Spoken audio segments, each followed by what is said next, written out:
greps 3 svenskar som misstänks vara några av huvudmännen bakom en av världens största hemsidor för illegal nedladdning av musik och film. Männen misstänks för brott mot upphovsrättslagen. Ja, USAs regering hotade Sverige med handelssanktioner om inte fildelningssajter som The Pirate Bay stoppades. Olaglig nedladdning av film och musik från nätet har länge stört mäktiga organisationer i Major motion picture studios lost an estimated $6.1 billion to piracy. Vita huset pressade den svenska regeringen att ingripa. We applaud the Swedish authorities for doing that. This was an important site for us to get I fredags var det polisens hemsida som attackerades. Sent igår kväll var det regeringens tur.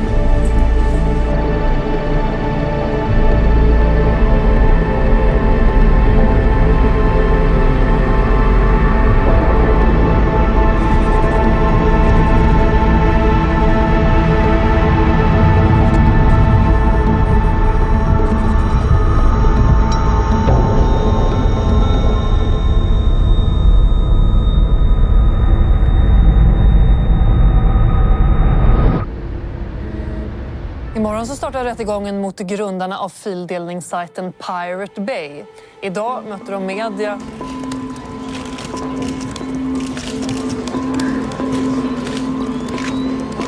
Vad skulle en fällande dom i flera instanser kunna leda till vad gäller Pirate Bay? Ingenting. Vad ska de göra åt saken? De har misslyckats med att ta ner sajten en gång. De får gärna komma och misslyckas fler gånger. Det är inte Pirate Bay som är i någon rättegång imorgon. Utan det handlar mer om att vi som på något sätt har någon anknytning till Pirate Bay ska in i en politisk rättegång helt enkelt. Det handlar egentligen inte om juridik imorgon, det handlar om politik i första hand. Ungefär hälften av all BitTorrent-trafik koordineras ju av The Pirate Bay på ett eller annat sätt. Och det är extrema trafikmängder. Mellan 22 och 25 miljoner användare just nu, exakt. Användare alltså definieras som en pågående upp- eller nedladdning. Frågan är fri. Ja, varsågod. Var är Fredrik? Var är Fredrik är frågan? Det vet man inte. Han ska vara här, men han är väl antagligen bakåt, kan jag tänka mig. Första frågan. Var är Fredrik? Och jag sitter där. Ja. Fredrik brukar ut och festa. Det var liksom mitt svar. Jag vill inte ljuga och säga liksom, att jag vet vart han är. Jag kan inte berätta det liksom. Jag försökte få tag på Fredrik hela dagen igår. Och ringer honom ett par gånger. Och sen svarar han till slut. Och så säger han: vet du vart jag är? Va? Nej. Jag är på Arlanda i terminalen. Bara, jaha, vadå? Jag sticker nu. Va? Förklarar han mår dåligt och han har köpt en biljett på fyllan till Kuala Lumpur, Malaysia. Såklart, det är så ett namn som klingar så jävla bra också. Liksom, han ska berätta om en escape plan. Och han tänkte att han skulle sticka dit och sen sticka iväg med sin flickvän från Laos. Typ sticka hem till henne och bo hos henne och bara skita i allt. Bara hålla sig undan tills det inte är några jävla krav på någon längre fram. Så men sen bara svarar han på sms typ: jag tror det är Säpo. Planet är trasigt. Han bara okej. Bara, vart är du nu då? Nej, på väg till hotellet så här. Bara okej. Och jag bara sån. Stort intresse från hela världen idag när fildelningsrättegången startade i Stockholms tingsrätt.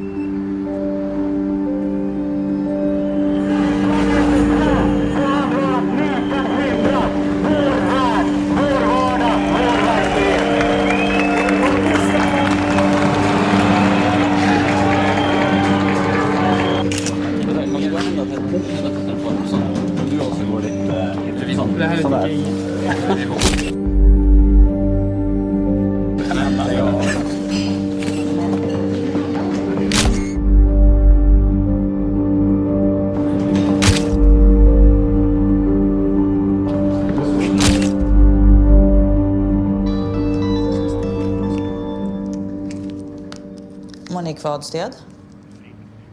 Jo, spel också har jag.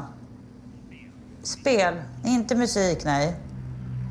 Men det är vi som har det största skadeståndsanspråket. Jag företräder då några av de stora filmbolagen i Hollywood och det är Warner Brothers, Columbia, 20th Century Fox och MGM. Vi har ju begärt då en summa på 93 miljoner och det kan ju tyckas som en svindlande stort belopp.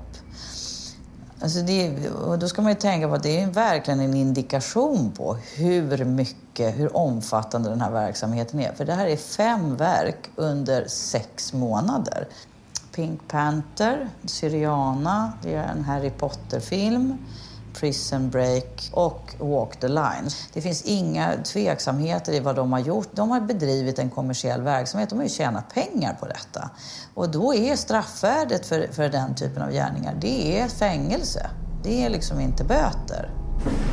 Fredrik Hund ska börja berätta själv så långt det går. Ja. Och sen kanske åklagaren får ta över. Ja, är det acceptabelt för åklagaren? Ja, absolut. Varsågod då, Fredrik. Nej. Ja, jag tänkte bara börja berätta att jag har ett långt intresse för datorer och teknik. Och framförallt internet och nätverk. Och att jag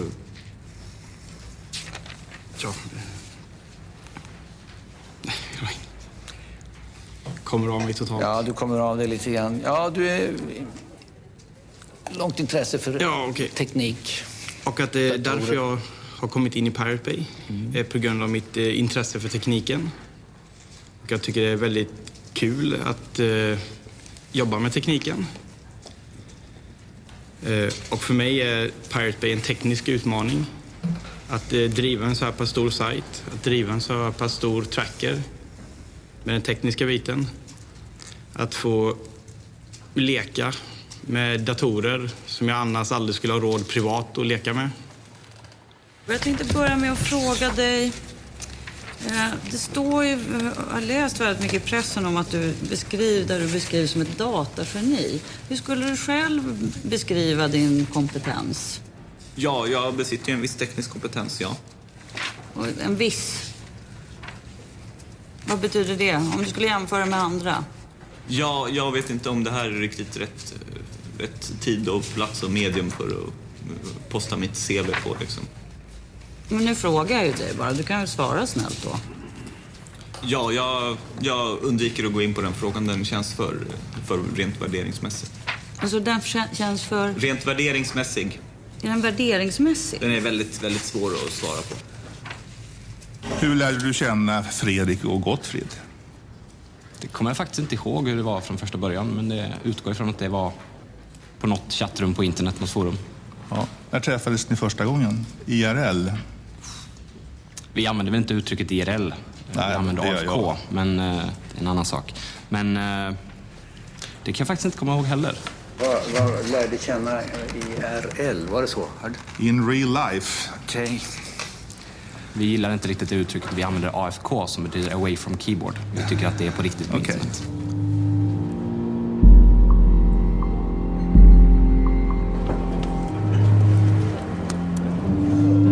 Så här ser vårt kontor ut ungefär.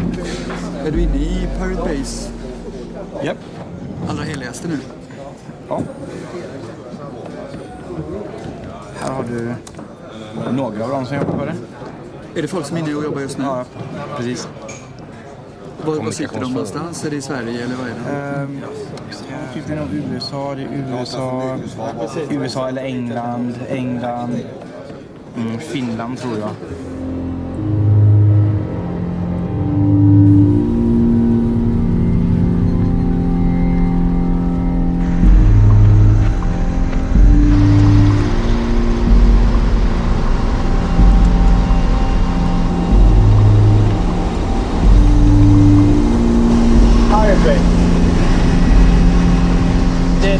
Detta är webben, databas och sökfunktion. Och sen har vi trackerarna i ett skåp längre bort. Den här lilla biten är tracker och det är världens största tracker som tar hand om 50% av bittorrent-koordinering. Som sagt, inte så många burkar men kraftfulla och välkonfigurerade.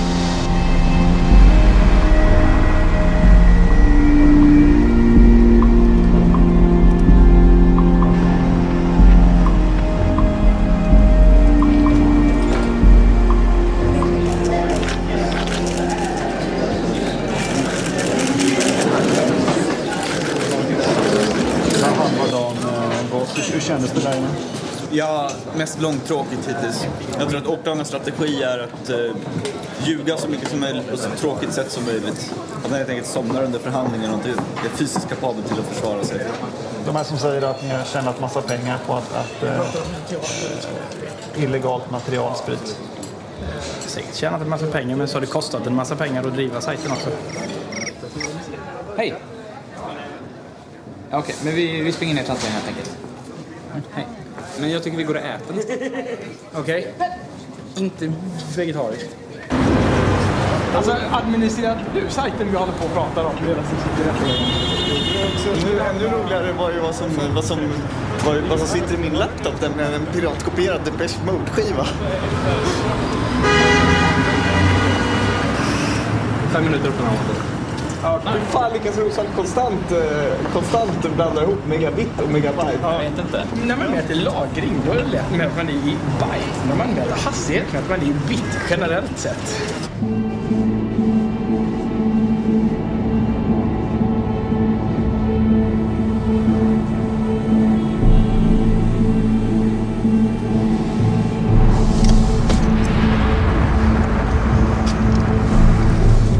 Det började egentligen med att Gottfried hade en sajt som hette America's Dumbest Soldiers.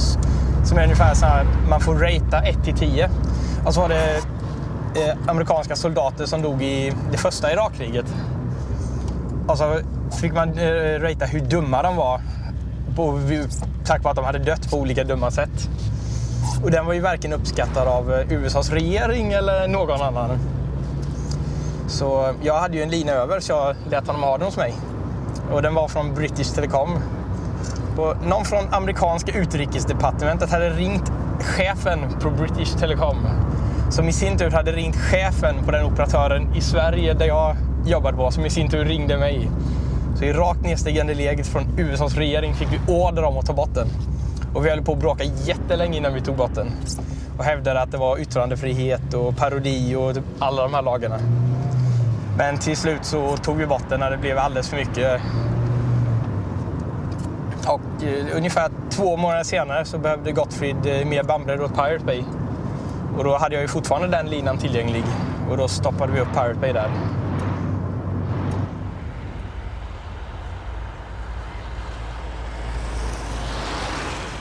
Det är ett förhör med tilltalad Peter Sunde och det förhöret påbörjas av åklagaren som frågar. Varsågod. Tack. Stämmer det att i det skåp där Pirate Bays datorer tog i beslag, där fanns en dator som tillhörde dig? Jag köpte en dator som jag gav till Piratbyrån. Ja. Och vad är Piratbyrån för någonting? Det är en löst sammansatt organisation som diskuterar internet. Diskuteras upphovsrätt, fildelning på Piratbyråns hemsida? Det stämmer nog. Och är kritisk till upphovsrätten som utformningen som den är idag? Det vet jag inte riktigt om man kan säga faktiskt. Nej. Det är nog olika för alla individer i gruppen. Vad har du för uppfattning? Det är en svår sak att svara på egentligen. Det är nog... Jag tycker att den kan vara problematisk kanske. På vilket sätt då? Ja, att vi måste vara här idag till exempel visar ju på att det är ett problem.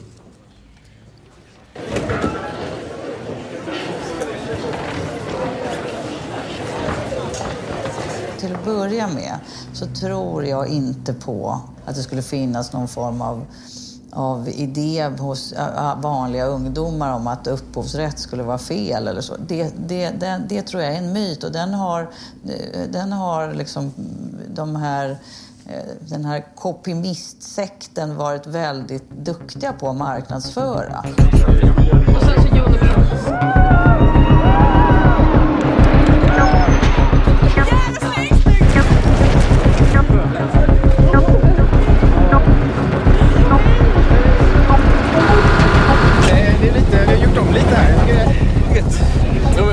Frågeställningen i DN var att om Pirate Bay blir dömda kommer inte de då ses som martyrer. Och då menar hon att nej, de har egentligen inga följeslagare. Däremot så finns en liten kopimissekt som följer efter.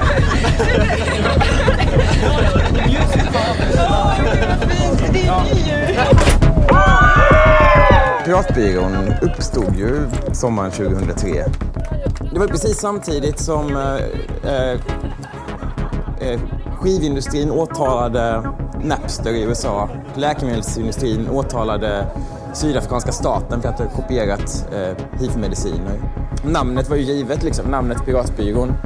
Det handlade ju inte så mycket om att vi var lagda åt piratromantik med så här lapp för ögat och sånt. Den har vi aldrig gillat så mycket, men när det ändå fanns redan anti-piratbyrån så ville vi visa att det är vi som är den aktiva parten i den här konflikten.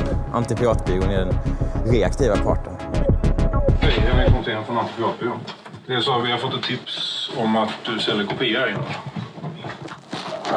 Nej, vänta, stäng inte då. Då blir det polisiär husrannsakan, då blir vi alla på det. Ja, det de har gjort, de här personerna bakom, de har ju byggt en affärsverksamhet som bygger på att man förmår andra att begå ett brott. Och sen har man kring det byggt upp en industri med annonsering och påreklam och så vidare. Så man drar in intäkter som man har levt bra av. Du förvärrar en situation betydligt, kan jag säga. Jag måste ju få stänga dörren. Ja, i så fall får du följa med ut igen. Om man tittar på den undersökningen varför folk fildelar, så gör de ju inte för att de vill bli del av någon gemenskap eller stödja piratrörelsen ideologiskt, utan det är två skäl. Det är enkelt och det är gratis. Så finns det en liten klick som gör det här av det man säger var yttrandefrihetsskäl och så vidare. Vi har alltid haft en policyn att sajten är en helt tom sida som skapas av användarna själva. Och vi lägger oss inte i vad som finns på den. Nej. Det vill säga yttrandefrihet. Ja, jag skulle snarare betrakta det som från ett rent tekniskt perspektiv, att det är en ren förmedlingstjänst. Förmedlingstjänst? Ja. För kommunikation? Ja. Jag bryr mig verkligen inte om ideologin bakom piratkopiering eller upphovsrätt eller någonting. Eller politiken. Jag gör det här för att det är jävligt kul att driva en stor sajt. Vad är det viktiga Pirate Bay gör? Det demokratiserar väldigt mycket och det skapar en bra förutsättning för yttrandefrihet. Vad har det med det upphovsrättsligt skyddade materialet att göra? Det som Pirate Bay gör är att helt enkelt göra det möjligt för en enskild individ att dela med sig av material. Även om det är upphovsrättsskyddat? Ja, det är en tråkig följdproblem av det. Det tycker jag man måste diskutera.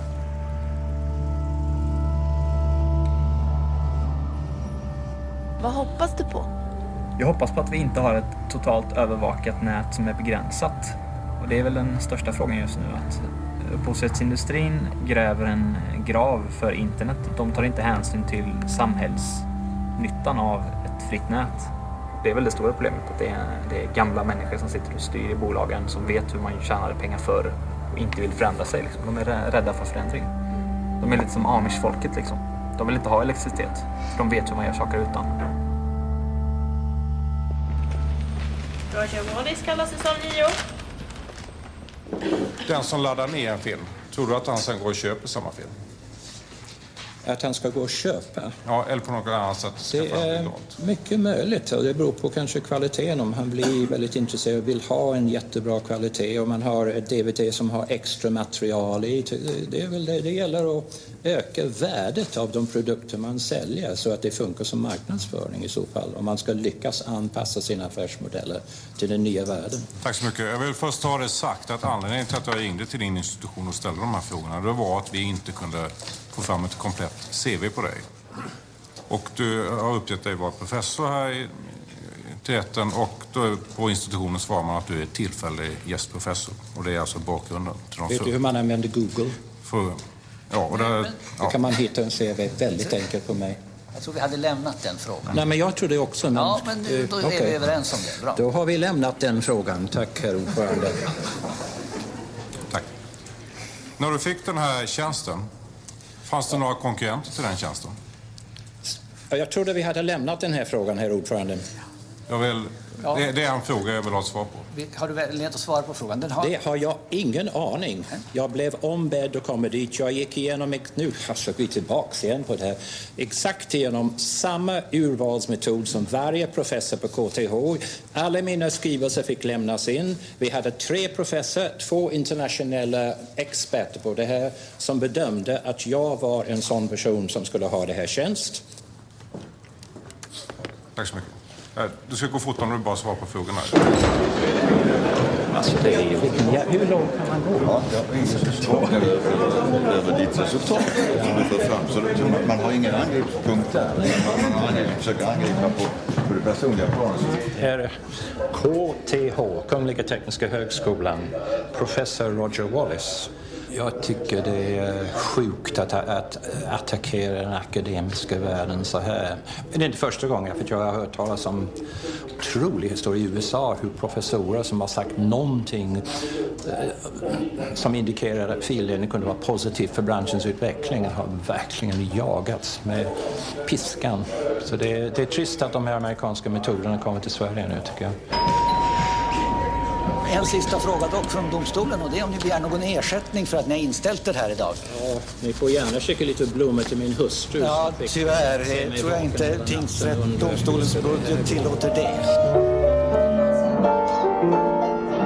It's now 2 or 3 days since the court appearance, and I'm starting to look through all the blogs around the world, and I'm looking here at the US now, torrent-free, Pirate Bay's witness overwhelmed with flowers, and an awful lot of very kind people who wrote just saying, at last somebody from the older generation, I mean I'm an old man, who seems to understand the way we think.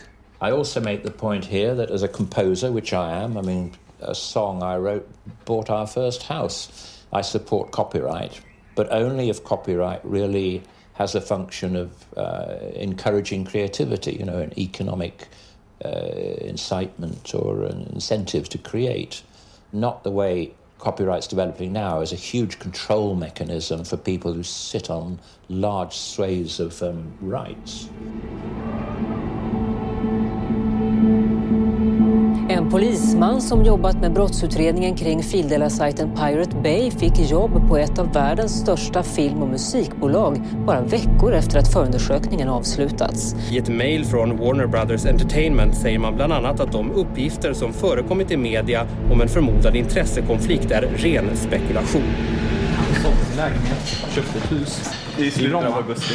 I augusti, efter han fick veta att han fått jobbet. Jag blev väldigt ledsen när ni inte inledde en förundersökning vad han sysslat med. Vi står ju här nu och du säger saker som jag inte har aning om. Det enklaste och bästa är att ni plockar fram det material du har och lämnar in det till polisen. Jag gjorde det, men de la ner det för de tyckte att det inte var speciellt intressant att utreda. Ja, då kan inte jag göra det. Okej. Den inkomst som man deklarerar under året i fråga som är över den vanliga polislön är inkomst av kapital på 890 000. Ja. Alltså den här jävla rättegången blir bara bisarrare för varje dag som går.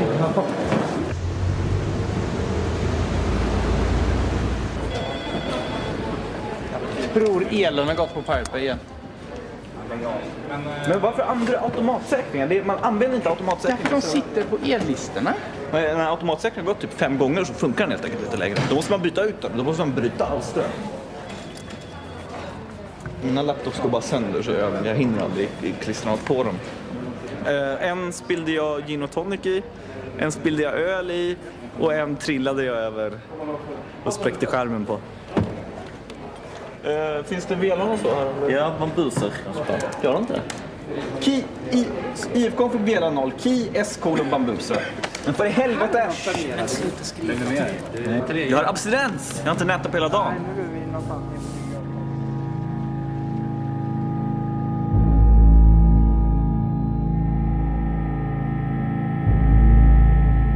Om vi tar då sidan 24 så har du fått ett mejl som du skickar vidare då till Gottfrid och till Peter Sunde. Varför skickar du det här vidare? Det gör jag inte. Allting som innehåller DMCA med stora bokstäver skickas automatiskt vidare till Gottfrid och Peter. Det är en massa förkortningar som jag har i mitt filter som ska skickas vidare. Vem är det som har programmerat in de här förkortningarna? Jag. Det har du gjort. Och varför har du gjort det? Därför att det kommer massa spam. Och på vilket sätt skulle du betrakta ett mejl som heter copyright claim då till exempel som ett spam? Ett spam är mejl som någon har skickat till mig som jag inte har beställt eller är aktiv mottagare av. Vi hörde av Fredrik Ney att så fort det kom ett mejl från någon som företrädde rättighetshavare så gick det automatiskt från hans dator till din. Är det riktigt? Eftersom ingen verkar kapabel till att göra vad vi har sagt, nämligen kontakta användare som la upp materialet, så har de klagomålen kommit att antingen ignoreras eller besvaras med mer eller mindre välvalda formuleringar. Varför gick det till dig att svara på dessa? Jag uttryckte mig bra i skrift, till skillnad från till exempel Fredrik.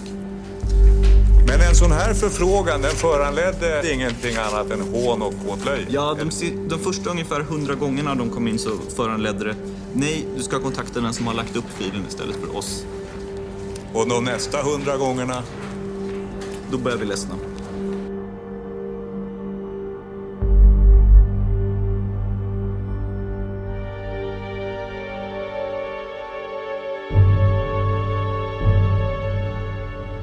PRQ-bolaget var väl ett webbhotell, va? Ja, det var helt nystartat och precis i uppstarten. Antecknar jag rätt att åklagaren sa 195 servrar i beslag, varav 11 tillhörde The Pirate Bay? 11 eller 13, jag kommer inte ihåg exakt. Så här kan det ju verkligen inte få gå till. Det här är ett riktigt rättsövergrepp. Jag menar, de ger sig på ett företag som inte har något med The Pirate Bay att göra, och The Pirate Bay inte stod bara för att delägarna har varit med och hjälpt till med Pirate Bay på ren hobbybasis. Tack vare raiden så fick ju PRQ väldigt stor uppmärksamhet och alla visste att vi aldrig lämnade ut något till polisen. Till exempel hela kunddatabasen var krypterad. Polisen beslagtog alla servrar i hela serverhallen och de fick aldrig ut någon kundinformation. När Pirate Bay togs ner efter beslaget, då hade ni väl inga servrar kvar? Det stämmer. Ni var uppe igen efter 3 dagar. Hur fick ni servrar? Vi leasade servrar av ett företag som heter Enforce i Holland, som är ett co-location-företag. Hur mottogs det? Med jubel. Jag kan med glädje idag meddela att The Pirate Bay är uppe igen. In your face, followers.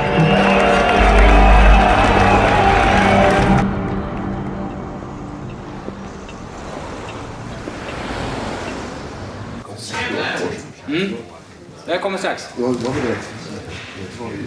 Det har ni varit emot, i alla fall mot mig hela tiden. Jag får brev hem från era advokater. Så och sånt där det står att svensk lag kan inte skydda dig. Amerikas lags långa arm ska komma och ta dig. Ni skickar privatdetektiver efter oss. Jag har haft privatdetektiver utanför mitt hus 2 gånger. Nej, men du får tyvärr ta ansvaret för det, för det är din bransch. Du förstår vad jag tänker. Kan vara film? Nej, det var musikbranschen. Men det här med musik och film är inte intressant för Pirate Bay, utan Pirate Bay är ett vanligt medium för att distribuera alla typer av filmer. Och det blir så dumt när folk här skulle uttala sig och säga att Pirate Bays uppgift är att se till att sprida illegala filer som bara handlar om musik. Då är det så här, okej, min värld är så här lite. Det är det som ni förlorar på hela tiden. Man ska säga jättebra med fildelning och sen kan vi försöka komma på ett sätt och låta artister känna med pengar. Men ni gör inte, ni tycker det och sen så, men vi stämmer alla som använder det. Nej, det gör vi inte. Helst skulle inte vilja döma en enda person. Helst skulle jag vilja att musikmarknaden i Sverige, att folk ska respektera upphovsrätten.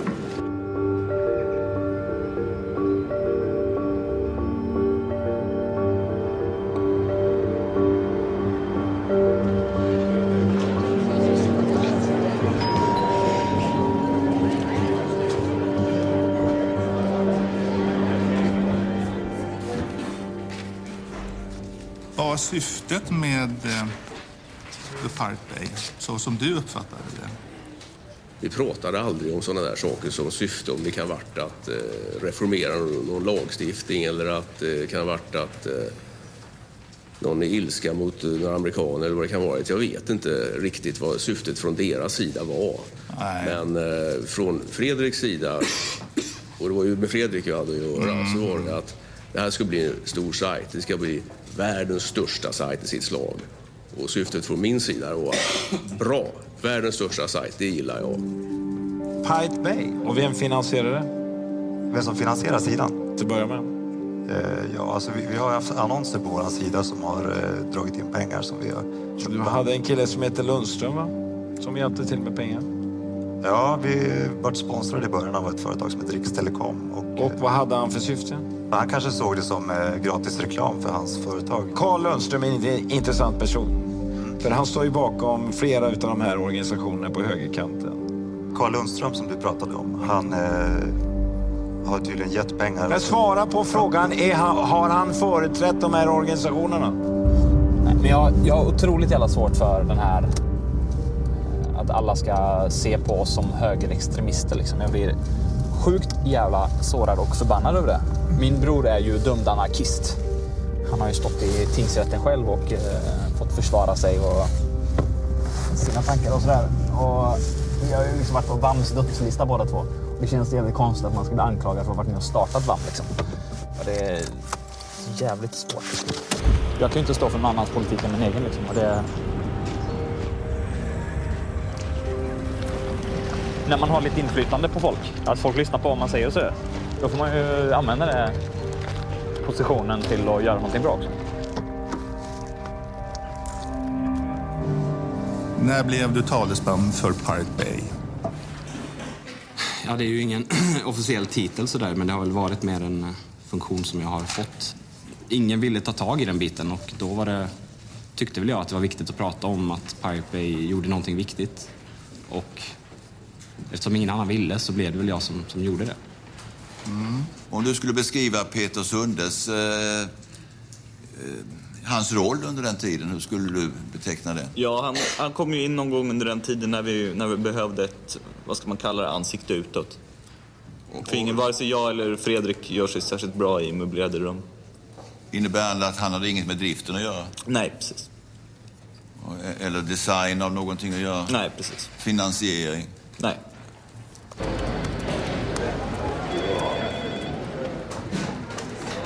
Det är AIM. Ja. Du sa till mig att det var M sen. Ja, fan, vad är skillnaden? Det är två olika nät. Det är typ så här, ja men jag är på Irknet. Nej, men du är på F1. Ja, men det var skillnaden. Men kom igen. Det var ju Moderna Museet. Men du är jättehög, du får inte i huvudet. Du är jättehög. Jag är halvt döv, så klart jag pratar högt. Men du pratar så jävla högt, så jag blir döv. Han vill sprida sin del. Varför har du så dålig hörsel? Sex, drogen och industri. Sex? Jag har hört dina sex stories. Vad kostar reklamplatsen? Nu frågar de specifika 5 år gamla siffror igen. Inget jag kan svara på. Jag kan säkert leta upp lite exempel åt det om du ger mig en dag. Men jag vågar inte ge några exakta siffror så här. 3 500 kronor i veckan, kan det vara ett rimligt belopp? Ja, det låter inte rätt storleksordning i alla fall. Det är rätt storleksordning, det är det. Fanns det något avtal när det gäller hur man skulle fördela intäkter från själva annonsförsäljningen? Det känner inte jag till alls. Känner du inte till? Nej. Jävla trött nu. Jag ska leva för han nu. Det är 5 år framöver. Är du Kafka eller? Ja, verkligen. Det känns som processen all over again. Ja. Men kanske helt plötsligt vaknar upp en morgon och är Gregor Samsa och kan inte gå till jobbet för jag har blivit en stor skalbagge. Hur åker du åka till Florida? Så fort det här är landet över. Secret. Precis.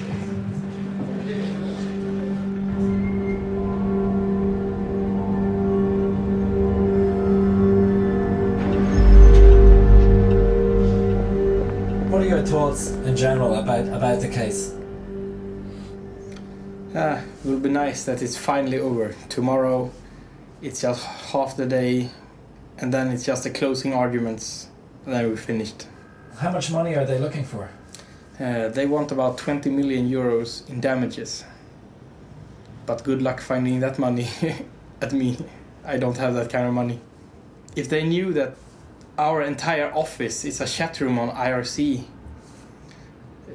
they wouldn't believe it. And they don't, because they have been asking a question about contracts, about companies, about stuff. Yeah, we tried to get organized, but we failed every single time. I don't think they even can grasp the idea of an organization that doesn't have any boss. People have no idea how small we are. We're just a couple of guys in a chat room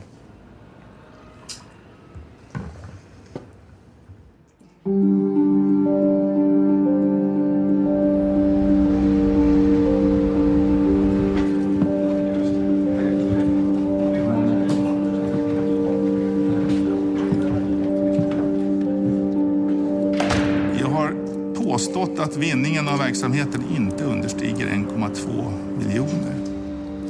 Och då har jag räknat jättelågt. Svartholm Varg uppgav i sitt förhör att priset per vecka för en annons på Pirate Bay var 3 500 kronor. Utlåtandet från SKL visar ju att antalet annonser vid tillfället för beslaget det uppgick till 64 unika annonser. Om man sedan gör en enkel matematisk applikation så ser man ju här 3 500 kronor multiplicerat med 64. Det blir alltså 224 000 kronor i veckan. Multiplicerar man det beloppet med 52, det vill säga antal veckor per år, så är alltså intäkten 11,6 miljoner kronor. Då är Pirate Bay inte någon ideell verksamhet, utan det är en ren affärsverksamhet.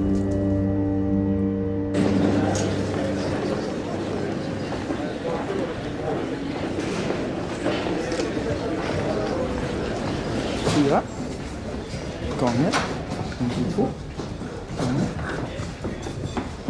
728 000. Och det är till och med gigantiskt mycket. Så mycket fick vi inte den delen. Om man räknar rätt med antalet annonsplatser, det vill säga 4 istället för 64, så får man en mycket mer rimlig siffra. Men han har ju räknat fel på allt möjligt. Ja. 4 annonsplatser, menar han alltså inte 64 olika annonser, utan menar han 4 gånger antal sidor? Ja, ungefär. För i helvete är han fullständigt vansinnig. Han står bakom det. Det är meningen att han ska ha det. Det är en pedagogisk poäng. Men ska vi gå ha en sån, alltså vi tänkte ha en Babussi-presskonferens. Nej, när de kallar oss för organiserade hela tiden. De förstår inte hur skrattretande det är, för det är det minsta det är. Vi kan inte ens organisera en disorganiserad brottslighet. För dig menar du? Eller för alla? Ja, jag tror det blir för alla. Det tror jag kan ha. 17 april, okej. Kan du ta en bild på Monkan? Hon äger sin upphovsrätt på sin egen bild. Nu går jag. Hej då. Hej då. Vill du ha lite hjälp? Här. Det är den enda hjälpen du får av mig någonsin. Jag är snäll. Jag har kvar min själ också. Ja, nu kommer Fredrik. Ska vi dra nu? Nu drar vi. Okej, pass in. Let's go. Ja, men alltså då ska vi räkna ut hur mycket pengar vi har tjänat. Då börjar vi med en exponentialfunktion. Men du kan lägga till gånger runt 64. Ja, och för en så väljer vi ett slumptal. Mellan 100 och 52 000. Kodar du på svenska? Sen tar man kvadratroten ur det och så ser man hur mycket Monix Sky kostar. Svaret? Ja. Gör det matematiskt korrekt nu också. Nej, inte fri.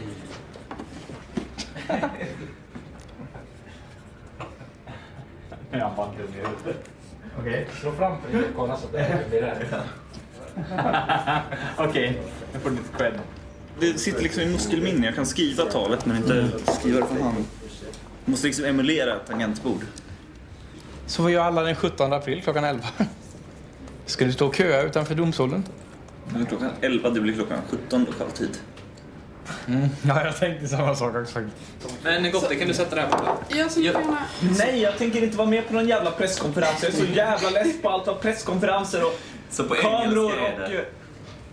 I'm so fucking tired of fucking press conferences and fucking cameras and fucking bullshit. Sitt här då. Det är sista gången. Nej. Okay, hey everybody. I'm here and together with me I have some of the guys from the Pirate Bay. Take your time, ask some questions to the guys. Let's see what they have to say. I didn't know we were that boring. You are that boring because you're not part of this, because you don't want to be here. Film him. Yep. No, I'm not.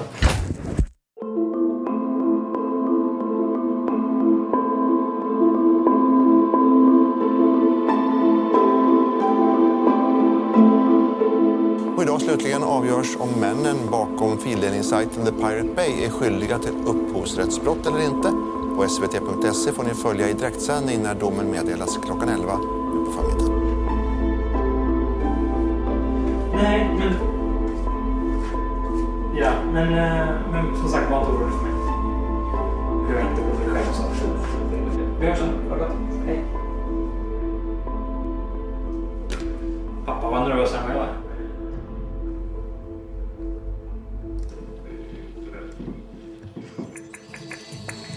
Nu har domen kommit till Pirate Bay-målet och vi är på plats, klockan är 11.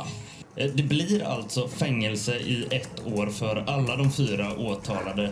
Brottet heter, läser jag här, medhjälp till brott mot upphovsrättslagen. Men alltså fällande dom, fängelse i 1 år är påföljden för alla de 4 åtalade.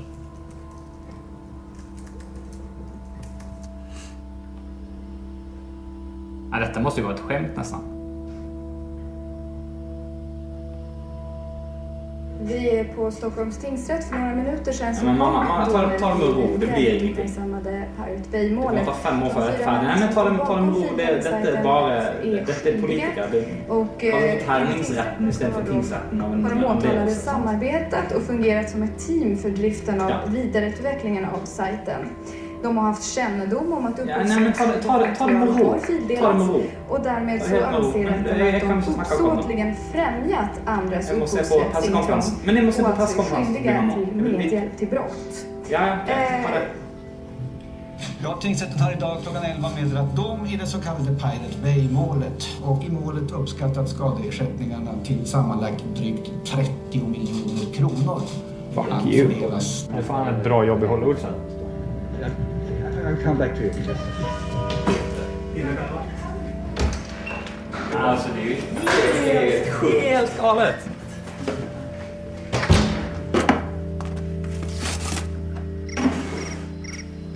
Hello? Tidernas hetaste sätt. Okay. No, but I don't have the time right now, so I have to decline.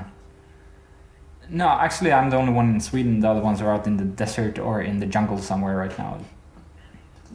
No, they're not going to send us to jail whatsoever. Actually, the way it works in Sweden is that actually they can't do anything about the case before we can't appeal anymore. Ja. Vad ska vi kalla detta? LOL. LOL. For the lols. Ser man det som en film så är det här ungefär när hjältarna har precis fått den första stora motgången. Alltså som Karate Kid, han blir lite mobbad och sen så blir han spö. Och vi är ungefär vid det stadiet att vi har fått lite spö nu. Men så vet man ju, det är ju Hollywood. Tack Hollywood. Ni har ju lärt oss att i slutändan så vinner ju de bra liksom. In total they won around 100 million, right? Swedish crowns, and now they got 30. Yeah, but it's like they could gotten 1 billion. It doesn't matter because, you know, we can't pay and we wouldn't pay. Okay. Alltså det är en dom som gör mig hemskt upprörd ända in i ryggmärgen. Det finns inte en chans i Kapernaum att det här kommer att stå sig i högre instans. Jag kommer att gå över ån, över bäcken, över floden, över Atlanten om det behövs för att få en upprättelse. Det här köper jag inte. Det betyder väldigt, väldigt mycket att vi har gjort den här markeringen nu. Det är väldigt, väldigt viktigt att vi återupprättar förtroendet för Sverige som en rättsstat. Domaren i Pirate Bay-målet anklagas för jäv och idag ställs krav på att hela rättegången ska tas om. Ja, när jag fick den här kunskapen faktiskt igår kväll och som sedan exploderade här under dagen att rättens ordförande i Pirate Bay sitter med i föreningar som är engagerade i upphovsrättsfrågor. Samma föreningar som ombud för målsägandebolagen. Det är klart att jag reagerar med häpnad och viss förskräckelse också kan jag säga. Varför berättar du inte det här för rätten? Ja, det kan man fråga sig. Jag gjorde inte det. Jo, det förstår jag exakt hur de har tänkt. Och jag tror att det är så att han har tänkt mina kompisar blir jätteglada på mig om jag dömer till deras fördel. Det är ju skrattretande. Jag trodde inte det var så illa i svensk rätt. Gjorde du rätt bedömning? Ja, det får andra uttala och bedöma sig.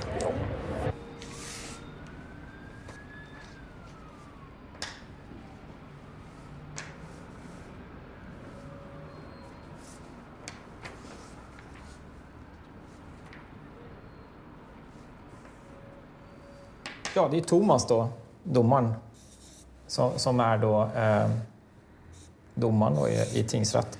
Han är ju då medlem i den här Svenska föreningen för upphovsrätt då, det är ju den som är själva grejen då. Han sitter ju då också i styrelsen för Svenska föreningen för industriell rätt.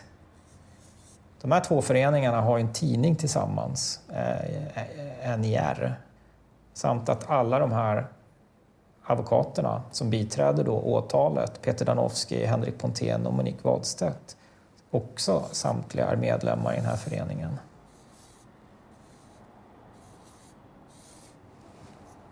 Så här ser han ju väldigt insyltad i de här människornas sfär. Om man ser det så här rent grafiskt, då blir det ju väldigt tydligt. Jag kan ju inte bedöma om han var jävig eller inte, men bara det faktum att han undanhöll den här informationen, att han inte la fram det, la det på bordet, gör att han var ju olämplig som domare för det här målet, och att man också kan ifrågasätta resultatet eftersom det kan uppfattas som att han är jävig.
It's you, Fredrik? Yes. What's your job? IT engineer. Internet. Because of our country and regulation of privilege, we have to pay for the engagement. How much would you like to pay for the engagement? 200,000 baht or how much? 200,000 baht. If you should give her, you have to pay penalty 2 times. That means 400,000 baht. Okay. You agree? Just now, write down your name and sign it.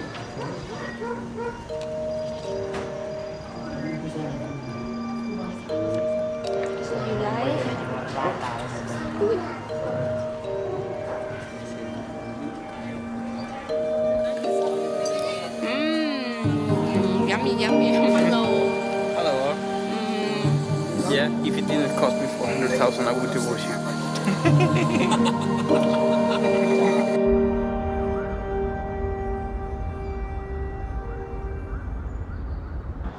Det är som vanligt när det gäller Pirate Bay. Det är kaos och det är fulspel. I måndags så kom det ett beslut från Stockholms tingsrätt, avdelning 5, där Thomas Nordström är chef. Och beslutet var att Black Internet AB, som var Pirate Bays ISPs ISP, inte längre får vara det. Och om de skulle ge access till Pirate Bay så ska de betala 500 000 kronor om dagen i vite. Då blev det rabalder. Så de försöker finta juridiskt och vi försöker finta på ett bra sätt tekniskt. Så det är hela tiden en sån, vad ska man säga, det är ett taktiskt spel med olika vapen. Så vi märkte att Pirate Bay var nere. Då letar vi runt. Vi har ju alltid backuper liksom.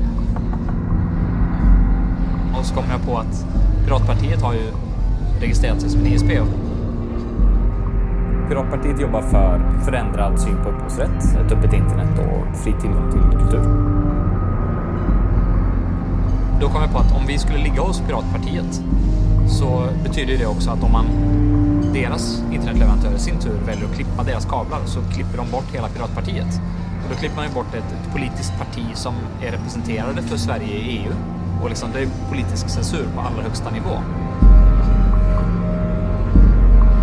Om man är hos Piratpartiet som kund eller vad man ska säga, så är man på ett sätt politiskt skyddad.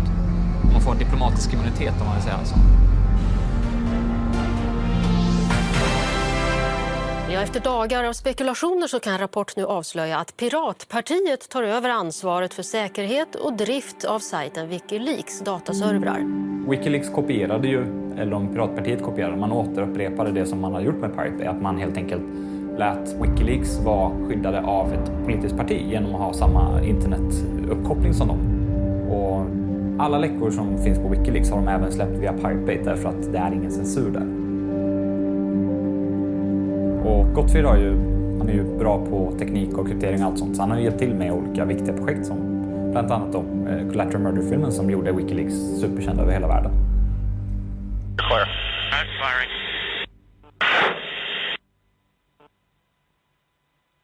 Oh yeah, look at those dead bastards. They're right. So Julian has a lot of respect for Gottfried.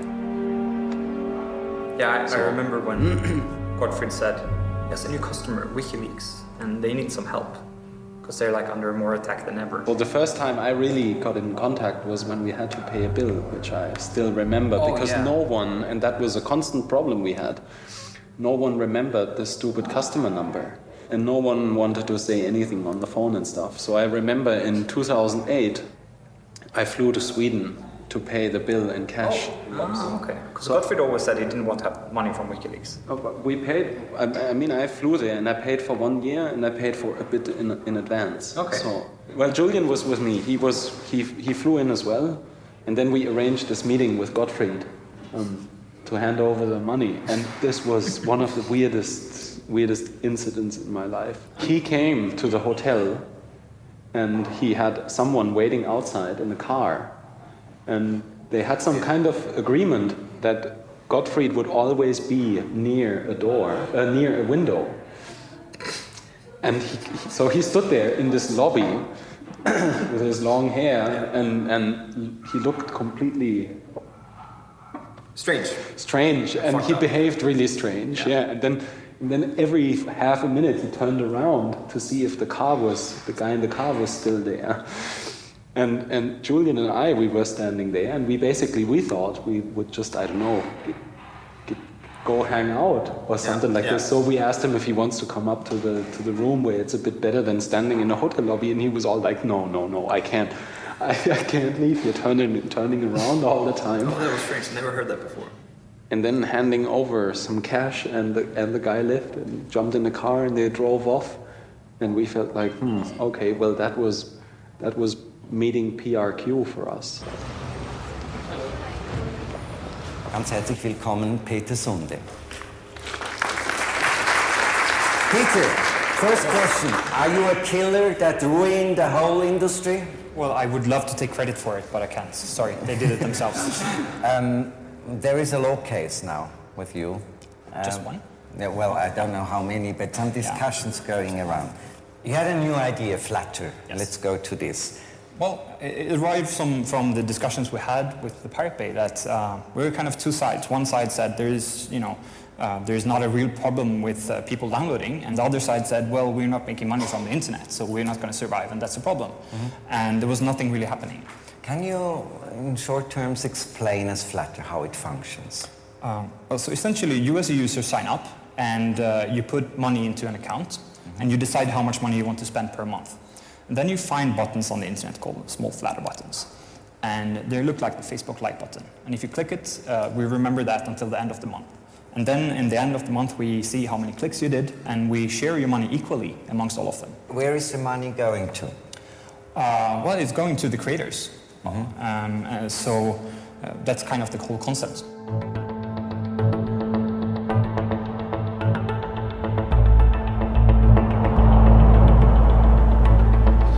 Idag startade rättegången i Svea hovrätt mot männen bakom fildelningssajten The Pirate Bay. Hallå, vi frälsar idag igen då. Tjänare. Fan, det är ett slaget gäng här. Alltså, jag har slagit till med full cash. Helt genomsvettig. Hyra en bil skulle kosta 2,7 i veckan. Jaså? Den köpte jag för 4, så har jag den i 6 veckor. Nej, den är inte avstängd. Nej. Den är till och med skattad och besiktad fram till december. Där har jag 50 miljoner kronor och så gör lite trafikförsäkringsföreningen, lite parkeringsböter. Det stör mig inte så jävla mycket. Oj. Då ska vi till Svea hovrätt.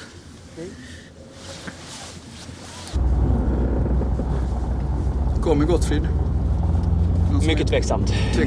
Om inte han teleporterar sig. Okej. Han skrev i morse att han låg på ett sjukhus med parasitinfektion i Kambodja. Jaha. Eller? Så ja, det är nog högst otroligt att han skulle komma. Har ni några andra pågående rättegångar? Ja, det är ju tvistemål. Just det, de pågår bara idag. vitesgrejerna. Men hur många är det egentligen? Ja, en i Italien, en i Holland. Danmark som inte vi kallar det i. Finns ett i Norge som inte vi kallar det i. Kuwait, Irland, något mer.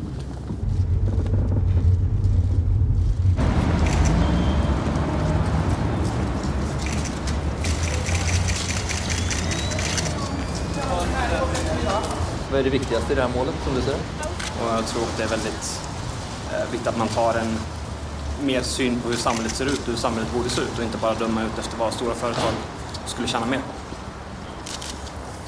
Hur känns det att sitta här nu 8 dagar framför dig? Det är tråkigt att man bara ska kolla på video. Ja. Det är väl det som är jobbigast. Just det, du ville föra egen talan nu, men fick inte det beviljat. Vad säger du om det? Alltså jag tycker att det nya rättegångssystemet är väldigt dåligt på grund av att man inte får föra in nytt material. Ja. För då är det nästan som man inte behöver åka hit. För då kunde man bara ta det gamla materialet och besluta ovanpå det. Mm. Du, tack så mycket. Tjenare, vad kul att du kom. Ja, då. Är det? Så jag är jättesjuk. Varför så tar du mig i hand? Nej, jag har inte tagit mig med hand. Han är också sjuk. Ja. Mår du då?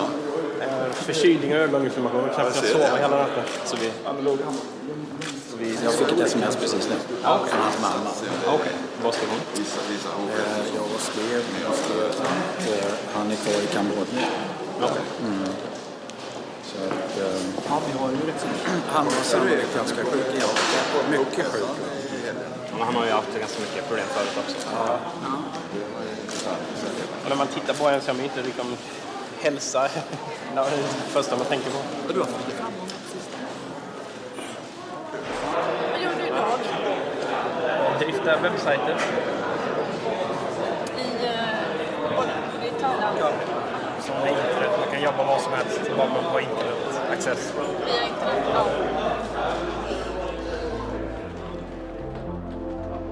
Åklagaren Håkan Rosvall anklagar de åtalade för lagtrots eftersom de fortsatt att driva sajten även efter tingsrättens fällande dom. Och han vill att den domen på 1 års fängelse för alla 4 ska stå fast.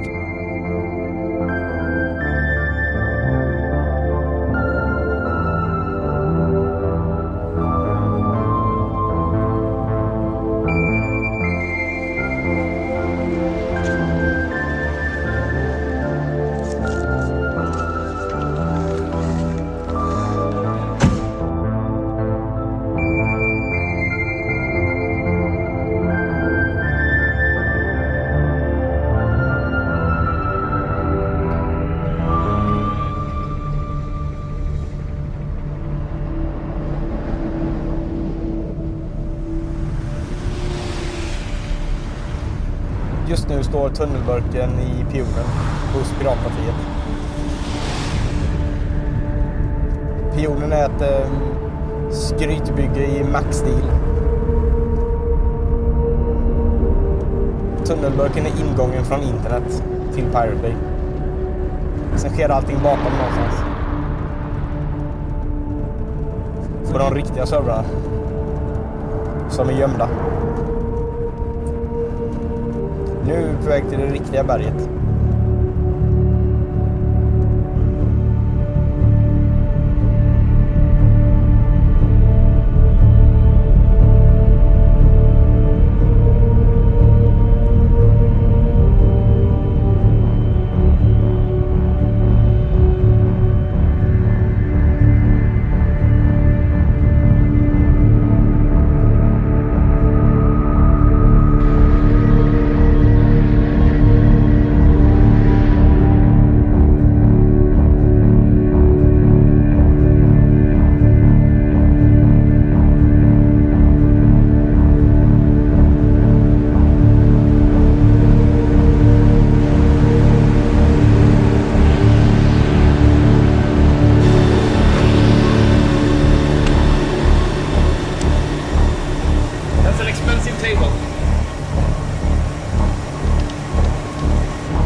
Here, Pirate Bay. On that hole. We run an efficient ship.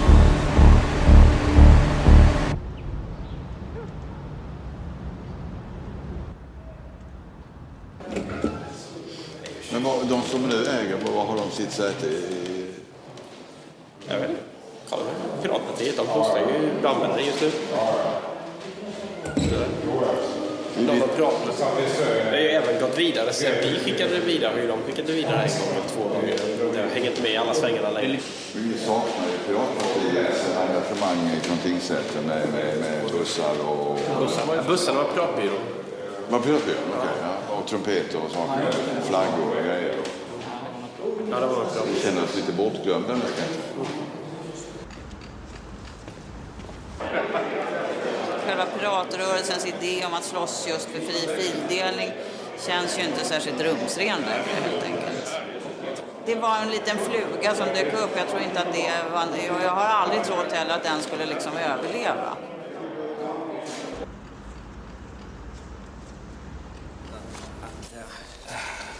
Kan vi ha tillbaka om vi vill inte ha dem? Nej, men då vi behöver inte skriva på dem, men det är i alla fall delgivningen. Ja. Hur går det ihop? Det går ihop. Ja, jag kan inte tvinga dig att skriva på. Så att Nej, det kan du verkligen inte. Nej, det kan jag. Enligt lagen ser du delgivningen. Ja, vem är du? Delgivningsman. Kan jag se din legitimation också?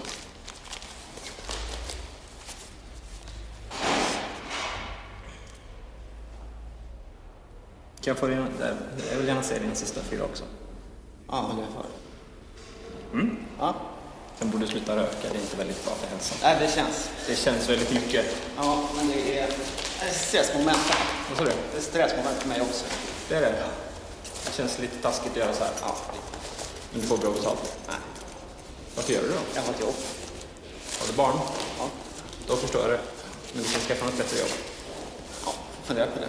Men vad är det för Danowski? Det står inte Danowski där. Nej, men det måste man skicka med. Jag vet inte, jag har inte läst vad det handlar om. Så du vet inte vart det kommer ifrån?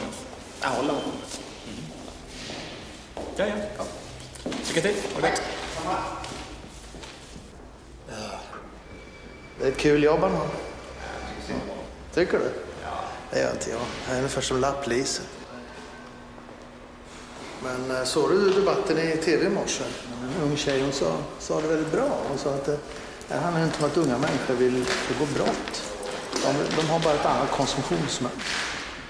De vill helt enkelt bara konsumera film och skiva på det sättet. Och då är det hemskt att jaga dem. Då måste marknaden anpassas istället.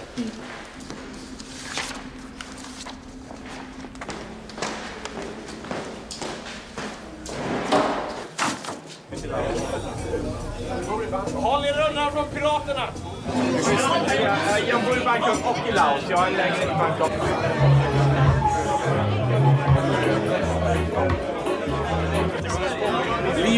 Livet blir fetare än internet, kan jag säga. Det är antagligen en väldigt radikal ståndpunkt för den här kretsen. Men efter att kalla kriget tog slut så var man tvungen att uppfinna fiender som inte ens liksom går att döda. Terror, piratkopiering och droger. Vi kan konstatera att PK har haft kunder som vissa har velat koppla både till terror, piratkopiering och droger. Det går inte att förneka riktigt. Och jag skulle gissa alla 3 samtidigt för en enda enskild kund. För det är en bra trifactor. Han är pirat, han är knarkare. Och alltså när man pratar med honom så blir man ju lite rädd när man ser på honom. Ja, han är taliban kan man ju säga. Jo, ja.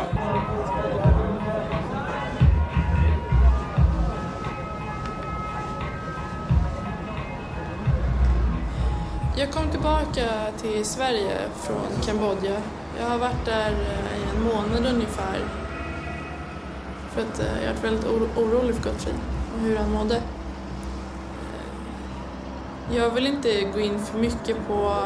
Men bruket har inte varit konstant. Alltså det har varit då och då. Kanske när någonting behöver verkligen göras klart. Så har det varit att han fått press av sitt jobb. Liksom så här, att nu måste det här bli klart. Och då har han dragit i sig en massa knark liksom. Och jag klarade dels inte att se det. Liksom, för att jag har sett kompisar gå ner sig tidigare i droger. Och vad ska man säga, det är hårt liksom. Det är ingenting man vill se en vän göra. Man vill se vännen må bra och komma framåt i livet.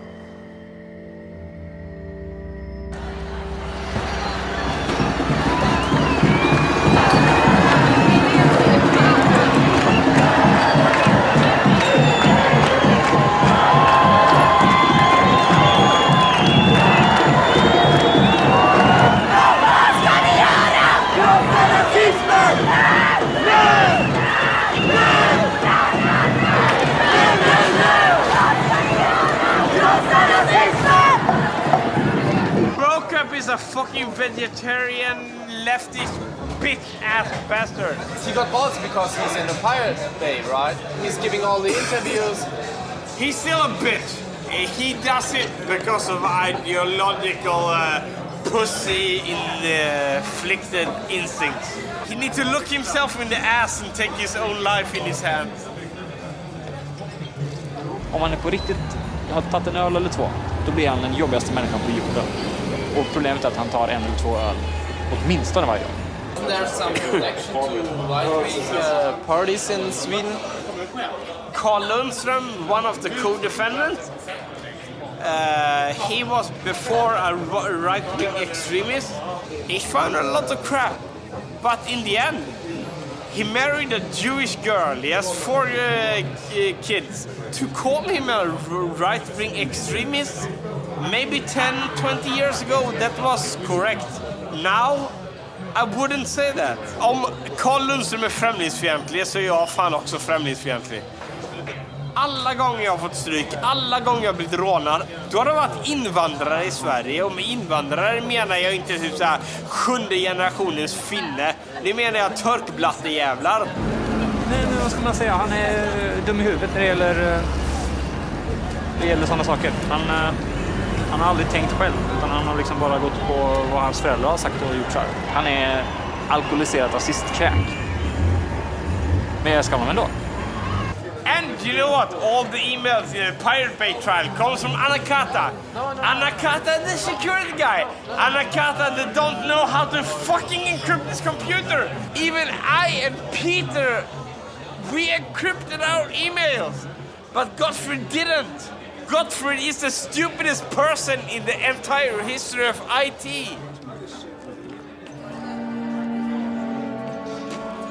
And yeah, the Pirate Bay is really tight.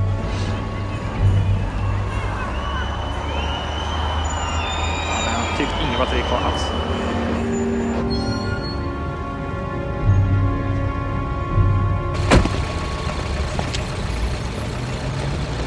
Det är förvånande att det inte är någon kamera.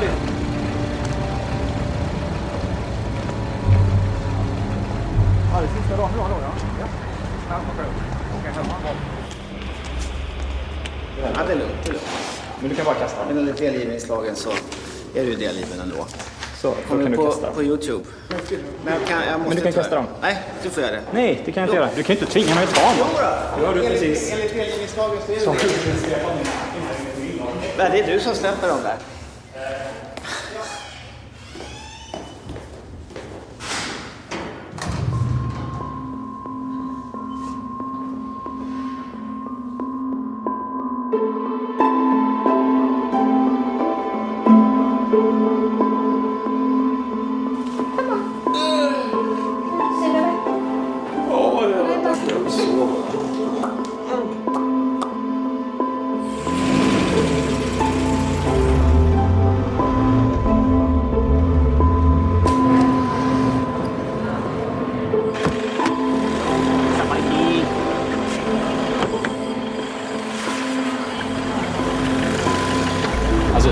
När jag vinner imorgon så ska jag stämma dem på många miljoner. Alltså. Miljarder? Ja, minst. Vi kan ju inte vara sämre än dem med fantasisuppgång. Fram på lördag morgon till Sverige. Och sen så hjälper jag till med nya Leaks-projektets serverhallen. Alla har ju lämnat Wikileaks förutom Julian och kanske förutom Anakata för att Han är ju för kär i Julian liksom. Fan, blinka om du ska svänga ditt jävla gullu-anus. Men god damn it! Thank you. Hello. How are you? I'm fine. Hey. See you again. You're good? Yeah.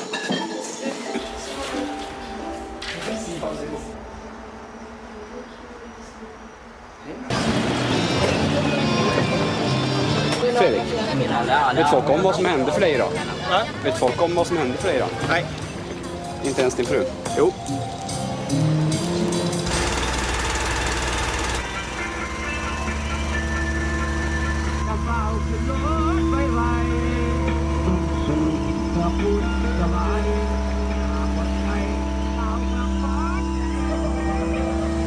Jag vet inte. Så för Fredrik är det lätt i alla fall. Bara skita i att åka hem ett tag. Det är ingen större skillnad. Skit i, jag har inga planer att åka hem. Jag vet inte. Alltså jag har ingen aning. Jag vacklar lite fram och tillbaka, men jag går inte med på att bli dömd. Jag kan ta ett fängelse. Men alltså, varför göra det om jag inte behöver? Det finns verkligen ingen anledning för dig att göra det. Nej. Tittar jag omkring, varför skulle jag inte stanna här i 5 år? Ja, fan, man kan ju inte sitta i fängelse för någonting man inte har gjort. Det är ju fan... Man måste vara i politisk exil. Det är ju det handlar om. Jag vill inte bli martyr. Jag tror inte jag blir fälld heller. Men... vi får se. Ja.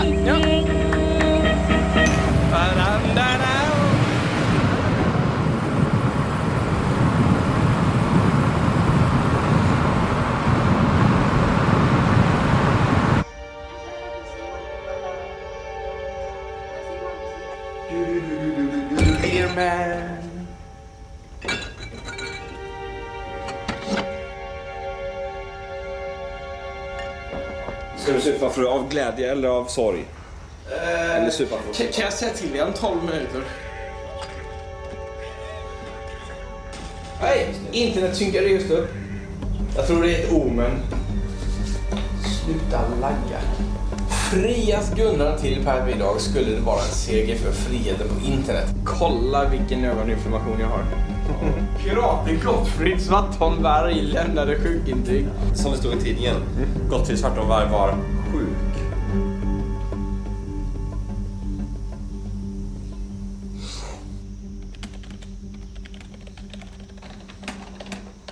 Sänktes beträffande, men skadestånden höjs. Domstol, de aspekter. Vi dömdes allihopa. Va? Vi dömdes allihopa. Domstol.se, spam. Kopiera länken. Nej, men kopiera länken under. Den.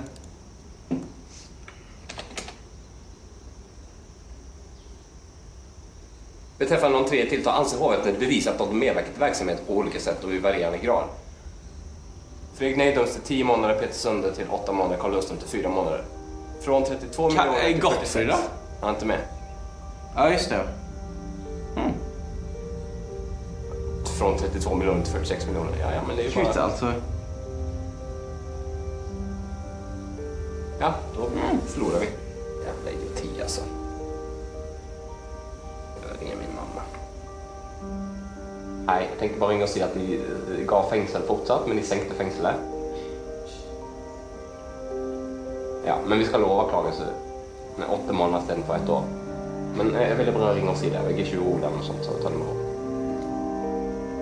Jag har 9 sidor som jag må läsa och jag tänkte läsa in idag med en gång.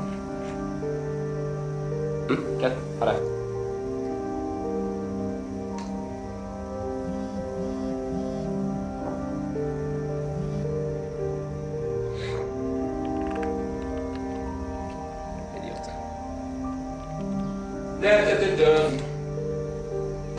God damn it. Ja, det. Jävla Windows-bajs. Nu är det under gränsen. Nu är det 5 år preskription. De kan inte utfärda internationella arresteringsorder. Jag kan sitta här och runka i 5 år. And I will. Skulle du runka i 5 år? På en gång? I etapper. Det här gör ju att internet på ett sätt blir olagligt. Man lägger det i en stämpel på att internet där begås det brott. Stäng ner det liksom. Och vi är inte ens på BBC eller CNN, det irriterar mig. Come on, goddammit! Vi får helt enkelt leva med att vi är oviktiga nu för tiden.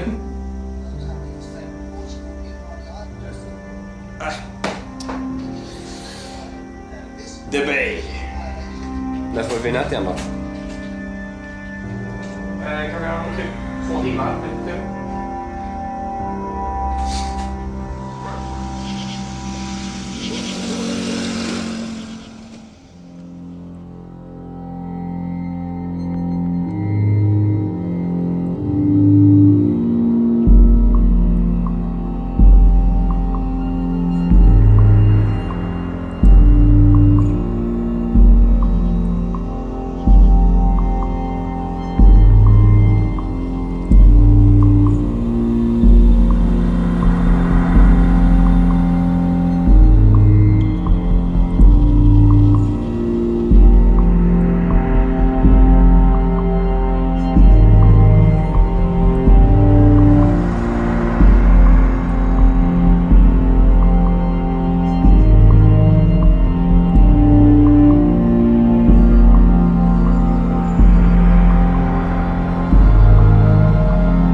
Ladies and gentlemen, dear friends, we are meeting today to discuss one of the hot issues right now in the European Parliament. Thank you very much for having me here. I think it's very brave to invite me here because I've been a pain in the ass for the copyright industry for quite a long time. I'm one of the spokespersons for the Pirate Bay.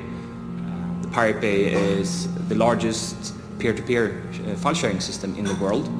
It's 10 times larger than Napster was at its peak, and it's still growing.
So right.